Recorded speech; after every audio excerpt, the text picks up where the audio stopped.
अस्तु मङ्गलं कुर्मः श्रौत्रारहन्ति जनेर्गुण्यैर्महर्षिभिः हृदिगम् तोष्टुयमानोऽप्योमो विभ्रूजयतेतराम् पूर्वार्धे कथितास्तुर्यपञ्चमाध्यायवर्तिनः प्रत्यया अथ कथ्यन्ते तृतीयाध्यायगोचराः तिङन्तस्वरान् पठन्तः स्मः आहत्य सप्तदशः पाठः गतपाठः आसीत् अष्टादशः पाठः अस्माकं क्रमे अद्य आरब्धः भवति अग्रिमं सूत्रम् अस्माकं क्रमे वर्तते किं वृत्तञ्च चिदुत्तरम् इति प्रकृते किं वृत्तम् इति प्रथमाविभक्तेः एकवचनान्तं भवति च इति अव्ययपदं भवति चिदुत्तरम् इति अपि प्रथमाविभक्तेः एकवचनान्तं भवति किमो वृत्तं किं वृत्तम् अथवा किमः वृत्तं किं वृत्तं षष्ठी तत्पुरुषः भवति चित् उत्तरं यस्मात् तत् चिदुत्तरम् एवं बहुव्रीहिः भवति जात्वपूर्वमित्यतः अपूर्वमित्यनुवर्तते तिङ् न अनुदात्तं सर्वम् अपादादौ पदात् पदस्येते अधिकाराः च अत्र सम्बद्धाः भवन्ति आम् सूत्रस्य अर्थः अविद्यमानपूर्वं चिदुत्तरं यत् किं वृत्तम् अविद्यमानपूर्वं चिदुत्तरं यत् किं वृत्तं तेन युक्तं तिङन्तं नानुदात्तम् अर्थात् यस्मात् परतः चित् इति शब्दः भवति चित् अव्ययं भवति चान चित् इति अव्यये भवतः चित् इति शब्दः भवति यस्मात् पूर्वं परन्तु यस्मात् पूर्वं कोऽपि शब्दः न भवति यस्मात् उत्तरतः नाम परतः चित् इति शब्दः भवति परन्तु यस्मात् पूर्वं कोऽपि शब्दः न भवति एतादृशात् एतादृशेन किंवृत्तेन शब्देन युक्तं यत् तिङन्तं तादृशस्य तिङन्तस्य सर्वानुदात्तता भवति इति उच्यते तर्हि किं वृत्तं नाम किं तदत्र कथयति विभक्त्यन्तं डतररतमान्तं किमः रूपं किं वृत्तम् इत्यस्ति किं शब्दात् डतरप्रत्ययः विधीयते खलु अपि च डतमप्रत्ययः अपि विधीयते अतः विभक्त्यन्तं नाम विभक्तिः यस्य अन्ते भवति तादृशः डतरप्रत्ययान्तः किं शब्दः तादृशश्च डतमप्रत्ययान्तः किं शब्दः अत्र कृते किंवृत्तशब्देन विवक्षितः वर्तते व्याख्यानेन एवं किं वृत्तं बोधितवान् ततः उदाह्रियते तत्र कश्चित् भुङ्क्ते इत्यस्ति कतश्चित् भुङ्क्ते कतमश्चिद्वा भुङ्क्ते तत्र किमुक्तं पूर्वं विभक्त्यन्तं डतरडतमान्तं किमः रूपं न विभक्त्यन्तं वा भवतु डतरान्तं वा भवतु डतमान्तं वा भवतु इति अस्तु तर्हि तत्र कश्चित् भुङ्क्ते इति उच्यते तर्हि प्रकृते प्रश्नवाचकः कः इति शब्दः वर्तते तस्मात् चित् इति अव्ययं वर्तते तेन योगः कृतः वर्तते कश्चित् इत्यतः पूर्वं कोऽपि किमपि पदमपि नास्ति यत् सूत्रस्य कृते अपेक्षितम् अतः एतादृशचित् इत्येतस्य योगे तत्र किं वृत्तं च चिदुत्तरमित्यनेन तिङन्तं यत् पदं वर्तते भुङ्क्ते भुजपालनाभ्यवहारयोः इति धातोः यत् पदम् अस्ति तस्य तिङ् तिङः इत्यनेन सर्वानुदात्तता या प्राप्ता आसीत् तस्याः निषेधः किं वृत्ते च चिदुत्तरमित्यनेन सूत्रेण क्रियते इति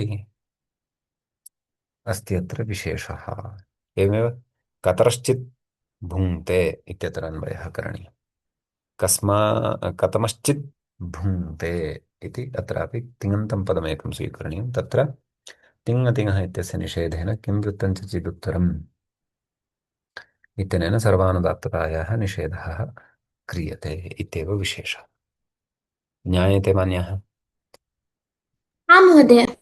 चिदुत्तरं किं को भुङ्क्ते अत्र चित् नास्ति परतः अतः तिङतिङः इत्यस्य निषेधोऽपि न भवति अपूर्वमित्येव नाम अपूर्वमिति अनुवर्तते नाम तस्मात् पूर्वं किमपि पदं न भवेत् अतः रामः किञ्चित् पठति अत्र किञ्चित् इति चिदन्तं यदस्ति किं शब्दः तस्मात् पूर्वं किमपि पदम् अस्ति अतः तत्र पठति इत्यस्य तिङतिङः इति निषेधः अत्रापि न प्रवर्तते इमानि प्रत्युदाहरणानि दलकृत्यानि वा अत्र उक्तानि सन्ति सम्यक् आं महोदय, सम्यक्।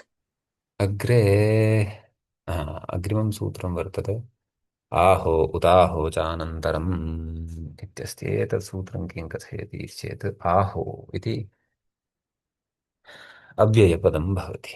उताहो एतदपि अव्ययपदं भवति। च इत्यपि अव्ययपदं भवति। अनन्तरमिति प्रथमाविभक्तेः एकवचनान्तं भवति। अविद्यमानमन्तरं यस्य तत् अनन्तरं बहुव्रीहिः भवति।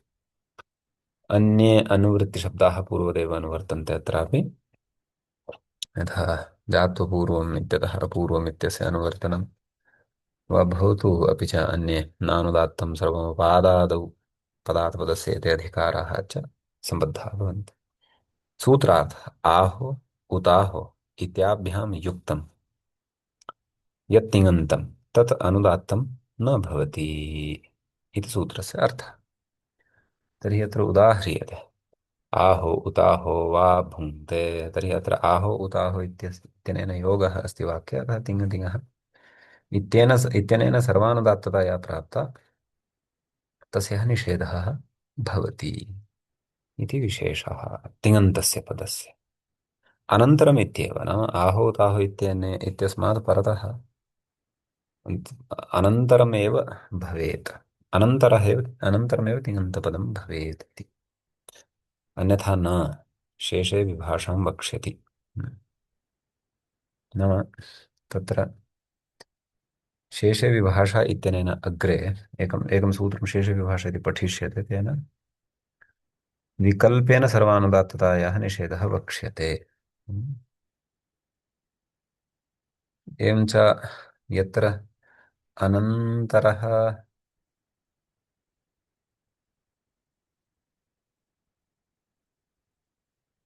अनन्तरं यत् तिङन्तं वर्तते तत्र नित्यतया, नाम यत्र मध्ये किमपि अन्यत् यदि यत् पदं नास्ति तत्र नित्यतया सर्वानुदात्ततायाः निषेधः भवति। शेषे विभाषा इति यद् वक्ष्यते सः तु कश्चन विकल्पः अस्ति। सः अग्रे अचिरेण एव अग्रे पठिष्यते। ताभ्यां युक्तं व्यवहितं तिङन्तं वा अनुदात्तं तत्र वा विकल्पेन अनुदात्तता विधास्यते। हम्म। अस्तु अग्रे कथयति अपूर्वेति किम्। उत्तरोक्तं नाम अनुवृत्त्या आयातं देव नाम आहो उताहो इति आभ्यां पूर्वं किमपि अन्यत् पदं न स्यात् तदा एव इदं भवति। अतः प्रकृते भुङ्क्ते इत्यत्र तिङतिङः इत्यस्य निषेधः न जातः इति भावः। सम्यक्। आम् महोदय, सम्यक्। अग्रे अस्ति शेषे विभाषा। आम् एतत् किं कथयति शेषे इति सप्तम्यन्तं विभाषा इति प्रथमान्तं आहोताहो इत्यनयोः अनुवर्तनं भवति। सूत्रार्थः भवति आभ्यां युक्तं व्यवहितं तिङन्तं वा अनुदात्तं। यदि व्यवहितं तिङन्तम् अस्ति तर्हि विकल्पेन अनुदात्तं भवति। प्राक्तनसूत्रेण तु अनन्तरं नाम अव्यवहितं तिङन्तं तत्र अनुदात्ततायाः निषेधं भजते इत्यस्ति। अत्र विकल्पेन अनुदात्ततायाः विधानं कृतं। यथा आहो देवः पचति, अत्र आहो पचति इत्यनयोः मध्ये व्यवधानम् अस्ति देवः इत्यस्य, अतः एतत् तिङन्तं व्यवहितं तिङन्तं भवति। अतः प्रकृते तिङतिङः इत्यनेन तिङन्तस्य पदस्य सर्वानुदात्तता प्राप्ता आसीत्, परन्तु शेषे विभाषा इत्यनेन विकल्पेन निषेधः क्रियते। नाम सर्वानुदात्तता पचति इति तिङन्तस्य एकस्मिन् पक्षे प्रवर्तते अपरस्मिन् पक्षे न प्रवर्तते इति एतावान् विशेषः एतत् सूत्रगतः। स्पष्टम्। स्पष्टम्। सम्यक् अग्रे अवगतम्। सूत्रमस्ति गत्यर्थलोटा लण्ण चेत् कारकं सर्वाण्यत्। एतत् किं कथयति इति पश्यामः। गत्यर्थलोटा एतत् तृतीया विभक्तेः एकवचनान्तम् अस्ति। लृट् प्रथमान्तं न अव्ययं चेत् अव्ययं कारकं प्रथमान्तं सर्वाण्यत् इत्यपि प्रथमान्तं भवति। गतिः येषान्ते गत्यर्थाः, गतिः येषान्ते गत्यर्थाः, गत्यर्थानां लोट्, गत्यार्थानां धातूनां यः धातुभ्यः विहितः यः लोट् सः गत्यर्थलोट्, तेन गत्यर्थलोटा। एवं बहुव्रीहि गर्भषष्ठी तत्पुरुषः अत्र अवगन्तव्यः। अपि च सर्वाण्यत् इति समस्तपदमस्ति खलु। सर्वञ्च तत् अन्यच्च सर्वाण्यत् एवं कर्मधारयः भवति। तिङ् नानुदात्तं सर्वमपादादौ पदात् पदस्य इति अधिकाराः अत्र सम्बद्धाः भवन्ति। सूत्रार्थः कः? गत्यर्थानां लोटायुक्तं तिङन्तं, नाम गत्यर्थाः ये सन्ति धातवः तेषां लोटायुक्तं यत् तिङन्तम् अस्ति तद् अनुदात्तं न भवति, न अनुदात्तं। यत्रैव कारके लोट्, नाम यत्र कारके लोट् अस्ति तत्रैव लृडपि चेत्, यदि तत्रैव लृटः विधानमपि कृतं भवति तर्हि लकारार्थसम्बन्धः अपि कश्चन अत्र वर्तते। तर्हि उदाहरणमस्ति आगच्छदेव ग्रामं द्रक्ष्यसि द्रक्ष्यस्येनं। आगच्छदेव दत्त ग्रामं द्रक्ष्यस्येनं। देवदत्त आगच्छ एतं ग्रामं त्वं द्रष्टुं शक्नुयाः इति तत्र अर्थः अस्ति। दृढः तत्र अर्थः भिन्नार्थः अस्ति, लकारार्थेन सह विषयः स्पष्टतां गच्छति।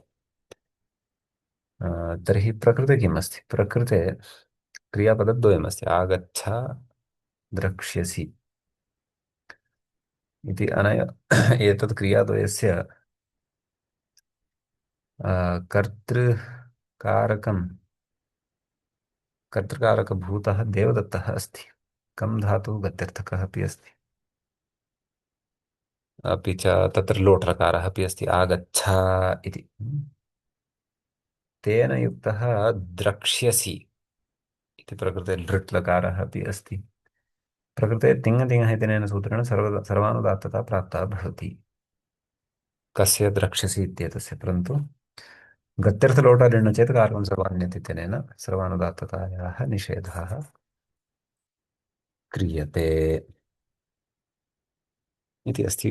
एतद् अस्मिन् उदाहरणे द्रक्ष्यसि इत्यत्र विचारः। अग्रिमम् उदाहरणमस्ति उह्यतां देवदत्तेन शालयो रामेण भोक्ष्यन्ते। तर्हि उह्यताम् इति लोट् अस्ति कर्मणि, उह्यतां देवदत्तेन भावे। शालयो ग्रामेण भोक्ष्यन्ते, अत्र लृट् अस्ति। तर्हि प्रकृते आम्, अत्रापि भोक्ष्यन्ते इति यद् वर्तते तस्य तिङः इत्यनेन सर्वानुदात्तता प्राप्ता, परन्तु गत्यर्थलोटा चेत् लृण् चेत् कारकं सर्वाण्यत् इत्यनेन निषेधः क्रियते। गत्यर्थानामेव योगे तद् भवति, अन्यथा न भवति। पच पचदेव ओदनं भोक्ष्यसे अन्नम्, अत्र पच इति धातुः पाकार्थकः अस्ति, न तु गत्यर्थकः।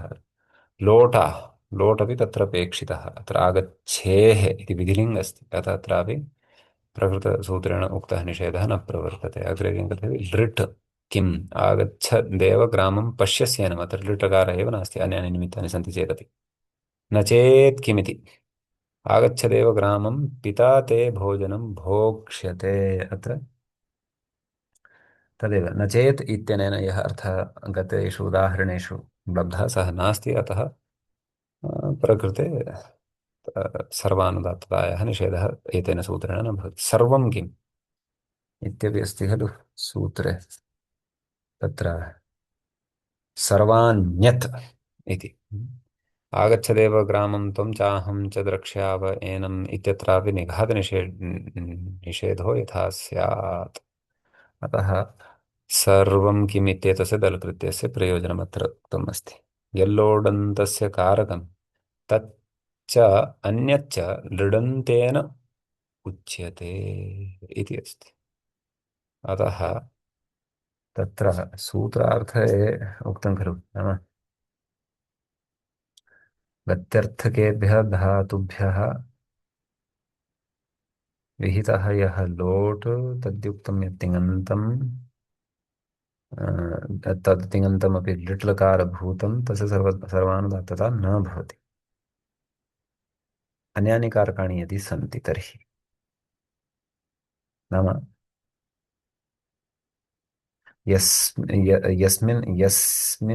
यस्य कारकस्य अर्थे लोट् विहितः अस्ति तस्मिन्नेव कारके लृट् अपि विहितः स्यात् इति भावः।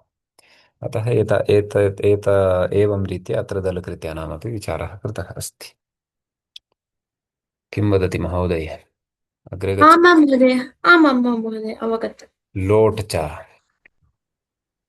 एतत् किं कथयति लोट् इति प्रथमान्तं च इति अव्ययम्। हाँ, अत्र अपि गत्यर्थलोटा लिण् चेत् कारकं सर्वान्यत् इति सर्वं सूत्रम् अनुवर्तते। अन्याः अनुवृत्तयः यथा पूर्ववत् सन्ति, यथा पूर्वं सन्ति। लोडन्तं गत्यर्थलोटा युक्तं नानुदात्तम्, अत्र उभयमपि नाम पूर्वं गतसूत्रस्य उदाहरणे पूर्वं प्रथमं लोडन्तं भवति स्म, द्वितीयं क्रियापदं लृडन्तं भवति स्म। अत्र उभयमपि लोडन्तमेव अस्ति। आगच्छदेव ग्रामं पश्य इत्यत्र तदेव नाम तिङतिङः इत्यनेन प्राप्ता या सर्वानुदात्तता तिङन्तस्य सा न भवति इति भावः। गत्यर्थेति किं पचदै अत्रापि तद् पूर्वदेव उदाहरणानि सन्ति, प्रत्युदाहरणानि सन्ति। पचति गत्यर्थकं नास्ति, लोट् किम् आगच्छ, पश्यसि इति लोट् नास्ति, न चेत् कारकं सर्वान्यत् इत्येव। तद् गतसूत्रस्य तद्दलमपि अत्र सम्बध्यते।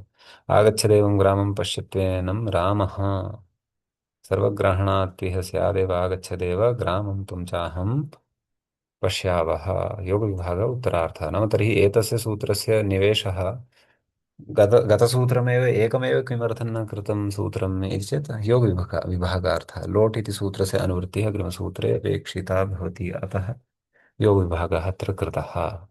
गतसूत्रस्य अस्य सूत्रस्य च विषयेषु अयमेव भेदः। तत्र द्वितीयं तिङन्तं यद् लृडन्तमासीत् तद् अत्र लोडन्तमेव अस्ति, नाम अत्र पदद्वयमपि लोडन्तमेव इति भावः। महोदय मम प्रश्नः अस्ति किमर्थं तत्र अनुवृत्तिः इति मया सम्यक् नावगतमस्ति अधुनापि किमर्थं तत्र अनुवृत्तिः एव अपेक्षिता इति। नाम लोट् च इत्य अग्रिमसूत्रेषु वा? आम् आम् आम् महोदय। तद् अग्रिमसूत्रं पठि एकक्षणं भवत्याः क्रमे लोट् च एतदनन्तरं विभाषितम् इति सूत्रमस्ति वा? नास्ति, हन्त च इति तु अस्ति। तर्हि अत्र पश्य विभाषितं सोपसर्गमनुदात्तम्। अत्र पश्यतु लोडन्तं गत्यर्थलोटायुक्तं दिगन्तं वानुदात्तं विकल्पेन, अतः प्रकृतसूत्रे विकल्पः विधीयते परन्तु पूर्वसूत्रे तु विकल्पः नास्ति इति विकल्पः अवगतम्। नास्ति, परन्तु प्रकृतसूत्रे लोटः एव विषयः अपेक्षितः, आम् अवगतम्। अतः अनुवृत्त्यर्थमिदमस्ति तथा। अग्रे भवत्याः क्रमे सूत्रमस्ति हन्त च इति, हन्त च। पश्यामः, अत्र अस्ति। तर्हि हन्त च, हन्त इति अव्ययमस्ति एकं खेदादिप्रकटनाय, च इति अव्ययं वर्तते। गतसूत्रात् एतत् सद्यः यत् सूत्रमेकं त्यक्तं विभाषितं सोपसर्गमनुदात्तम्, अस्मात् सूत्रात् विभाषितं सोपसर्गमिति अनुवर्तते। अनुत्तमम् अपि च लोट् तिङ् इत्यादयः अन्याः अनुवृत्तयः अपि यथा यथं प्रवर्तन्ते। सूत्रस्य अर्थः अस्ति तत्र हन्त इत्यनेन युक्तं नाम हन्त इति अव्ययेन युक्तम् अनुत्तमम्, उत्तमसंज्ञायाः विचारः अस्माभिः पूर्वं कृतः आसीत्। अनुत्तमं लोडन्तं वा अनुदात्तं भवति इति। तर्हि हन्त प्रविश इति अस्ति अत्र उदाहरणं। प्रकृते प्र उपसर्गपूर्वकः विषप्रवेशने धातुः अस्ति, तस्य लोटि एतत् क्रियापदं भवति प्रविश इति। हन्त इत्यनेन योगः अपि अस्ति, अतः तिङतिङः इत्यनेन सूत्रेण यः प्राप्ता या सर्वानुदात्तता सा हन्त च इत्यनेन निषिध्यते इत्येव अत्र विशेषः। सोपसर्गमित्येव नाम उपसर्गः अपेक्षितः, यथा हन्त कुरु, हन्त इत्यस्य योगः अस्ति परन्तु कुरु इत्यत्र उपसर्गः नास्ति, अतः अत्र हन्त च इति निषेधः इति विकल्पः अत्र न प्रवृत्तः भविष्यति, नाम प्रविश इत्यत्र विकल्पेन सर्वानुदात्तता भविष्यति, अत्र सः न भविष्यति, अतः तिङतिङः इत्येव अत्र भविष्यति इति। निपातेर्यद्यदि हन्त, निपातेर्यद्यदि हन्त कुविन्ने चेच्चण कच्चिद्यत्र युक्तमिति किञ्चन सूत्रं वर्तते। एतेन निघातप्रतिषेधः क्रियते कुत्र हन्त कुरु कुरु इत्यत्र। तत् सूत्रम् अन्यत्र पठितमस्ति। अनुत्तमं किं हन्त प्रभुञ्जावहै, नाम अनुत्तमं यद् अस्ति, उत्तमं नाम अन्तिमम् इति खलु, उपोत्तमम् अन्तिमस्य समीपस्थं, तर्हि उत्तमम् इत्यत्र क्रियापदे विद्यमानम् अन्तिममेव ग्राह्यम्, तदेव स्वीकृतं स्यात् इति चिन्तयामि। उपोत्तमम् उत्तमम्। हम्म। अतः प्रकृते हा न न न सः तदुत्तमं नास्ति, अत्र अत्र उत्तमपुरुषः अस्ति। सम्यक् सम्यक् सम्यक्। प्रविश, एतद् अनुत्तमम् अस्ति। प्रभुञ्जामहे, प्रविश नाम मध्यमपुरुषः अस्ति, प्रभुञ्जावहै एतत् उत्तमपुरुषः वर्तते। अतः उत्तमपुरुषेण, अतः एव अनुत्तमम् इत्युक्तम्। उत्तमपुरुषसन्दर्भे एषः न भविष्यति। गुरूपोत्तमविषयः भिन्नः। अणियोरनार्षयोर्गुरूपोत्तमयो शङ्गोत्रे, तत् उत्तमं न एतत्, एतत्तु पुरुषः, उत्तमपुरुषः, मध्यमपुरुषः इत्यादि प्रसङ्गः अत्र अस्ति इति भावः। सम्यक्। आं महोदय सम्यक्। अग्रे अस्ति यद्धितु परं छन्दसि इति किं कथयति? आम्, अत्र अस्ति यद्धितु परं छन्दसि। आम्, प्रकृते यद्धितु परम् इति प्रथमाविभक्तेः एकवचनान्तं भवति, छन्दसि इति सप्तम्यन्तं भवति। यद्धितु परम् इत्यस्य विग्रहः कथमिति चेत् यत् च हिश्च तुश्च यद्धितवः, यद्धितवः परे यस्मात् अथवा पराः यस्मात्, तत् यद्धितु परं भवति, बहुव्रीहिः भवति। अनुवृत्त्यादिकं स्वीकृत्य सूत्रार्थः अत्र शेषपूरणेन उक्तः अस्ति, तिङन्तं नानुदात्तम्। कोऽर्थः इति चेत् छन्दसः विषय अथवा वेदविषये गम्यमाने तत्र ऋक् या भवति, ऋचः तत्र आदौ, ऋचः आदौ, अपि च ऋचः पादः यः अस्ति, पादस्य आदौ तत्र अविद्यमानात् पदात् परतः यत् यस्मात् परे भवति, यत् इति शब्दः हि यस्मात् च परे भवति, तु इति च यस्मात् परतः भवति, तिङन्ता, तादृश तिङन्तस्य पदस्य सर्वानुदात्तता न भवति इति सूत्रस्य अर्थः। अत्र पश्यन्तु, उदसृजो यदङ्गिरः, अत्र असृजः इति सृजधातोः लङि क्वचित् प्रयोगः अस्ति, क्रियापदम् अस्ति एतत् उदसृजः। अस्मात् परतः अव्यवहितः यत् अपि अस्ति, अतः असृजः इत्यस्य तिङतिङः इत्यनेन या सर्वनामदात्तता प्राप्ता सा निषिध्यते यद्धितु परं छन्दसि इत्यनेन। हि परकत्वस्य उदाहरणमस्ति उशन्ति हि। अत्र उशन्ति इति वशकान्तो इति धातोः क्रियापदम् अस्ति वैदिकम्। अस्मात् परतः हि अस्ति, अतः सर्वानुदात्तता या प्राप्ता तस्याः यद्धितु परं छन्दसि इत्यनेन निषेधः भवति इति वः। यद्धि तु, तु इत्यस्य उदाहरणमस्ति आख्यास्यामि तु ते। अत्र तु इति परतः अस्ति, अतः आख्यास्यामि इत्यत्र तिङतिङः इत्यनेन प्राप्तायाः सर्वानुदात्ततायाः निषेधः क्रियते। अग्रे किं कथयति, निपातेर्यद्दिति हन्त इति हि च इति तु पश्य पश्यता छन्दसि इति च सिद्धे नियमार्थमिदं। नाम एतैः सूत्रैः एतत् कार्यं सिद्ध्यति, परन्तु नियमार्थः, नियमः कः? एतैरेव परभूतैः योगे नान्यैरिति। एते ये सन्ति तेषु परतः एव एतत् कार्यम्, एषः निषेधः उच्यते, अन्यैः अन्येषां योगे न भवति। जाये स्वराः वैः, एहि इति गत्यर्थलोटायुक्तस्य लोडन्तस्य निघातो न भवति। अत्रापि यथा हि इति अस्ति, हि इति अस्ति, अतः प्रकृते तादृशी व्यवस्था भवद्भिः नावगन्तव्या इति नियमाय इदम् अस्ति इति कश्चन सिद्धान्तः अपि अत्र प्रदत्तः वर्तते। सम्यक्। आं महोदय सम्यक्। अग्रे किमस्ति, चादिषु च इत्यस्ति। चादिषु च इति किं कथ्यते, पश्यामः किञ्चित् तदपि। चादिषु च अत्र अस्ति, चादिगणः एव कश्चन प्रसिद्धः वर्तते। तत्र चादिषु इत्यत्र बहुव्रीहिः अस्ति, अगतेः तिङ् न अनुदात्तम् इत्यादिकम् अनुवर्तते सूत्रस्य अर्थः। चवाहाहैवेषु, च वा ह अह एव इत्यादयः शब्दाः यदा परतः भवन्ति चादिगणपठिताः, तिङन्तं न अनुदात्तं, तदा तिङन्तस्य अनुदात्तता न भवति। देवः पचति च खादति च, उभयत्र च इति परतः अस्ति, अतः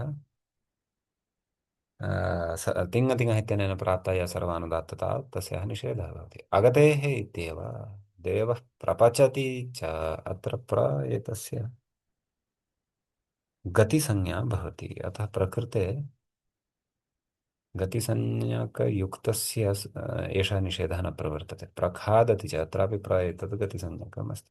प्रथमस्य चवायोः इति निघातः प्रतिषिध्यते, द्वितीयं तु निहन्यते एव। एवं सर्वानुदात्तता चवायोगे इत्यनेन प्रातः सा निषिध्यते तिङ् इत्यनेन। द्वितीयं तु निहन्यते न, द्वितीयस्य तु सर्वानुदात्तता भवत्येव इति भावः। सम्यक्। आं महोदय सम्यक्। तर्हि भवत्याः अधुना किम् एतानि श्वः पठनीयानि अथवा समयः अस्ति? किं यथा करणीयम्? भवतां मीनिङ्ग्, यथा भवद्भिः कृतं भवति इत्येव। मम कृते तु एवं किमपि नास्ति। अस्तु, तर्हि एकं द्वे त्रीणि चत्वारि पञ्च इमानि सूत्राणि सन्ति, इमानि श्वः पश्यामः तर्हि। आमां महोदय, आमां भवतु भवतु। अस्तु महोदय। शुभरात्रिः। मङ्गलं कुर्मः। सूत्रार्हन्ति चणिर्गुणनिर्महर्षिभिरार्गो तोष्टुयमानोऽप्यगुणो विभ्रविजयते तरान् पूर्वार्थे शास्त्रपञ्चमाध्यायवर्तिनः प्रत्ययात् कथ्यन्ते तृतीयाध्याये गोचराः। नमः पाणिनिकात्याय न पतञ्जलिभ्यः शब्दविद्यासम्प्रदायकर्तृभ्यः ऋषिभ्यः मुनिभ्यः गुरुभ्यश्च नमो नमः। सम्यक् अस्तु महोदय। शुभरात्रिः। महोदय, मम एकः प्रश्नः